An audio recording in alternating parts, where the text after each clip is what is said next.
Kitchen light on பண்ணி பிரேக்ஃபாஸ்ட்டுக்கு ready பண்ணலான்னு போகும்போது ஒரு சத்தம், தம்பி அந்த கின்வா தோசை வேண்டாம் அப்படின்ட்டு.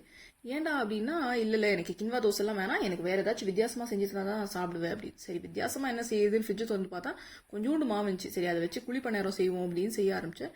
அது செஞ்சு முடிக்கிறதுக்குள்ள கையெல்லாம் சுட்டுக்கிட்டு அது என்ன ஆச்சுன்னே தெரில. எனக்கு ஒரே சூனியம் வச்சுட்டு இருக்காங்கங்க. சரி, அதுக்கப்புறமா நான் வந்து லஞ்சுக்கு வந்து கீ ரைஸ் செய்யலான்னு பிளான் பண்ணேன். ஏன்னா இன்னைக்கு ஒர்க் ஃப்ரம் ஹோம்னால எனக்கு கொஞ்சம் ஒரு ஜாலி ஆகிடும். சூப்பரான சமையல் செய்யறதுக்கு ஒரு ஹாப்பினஸ்.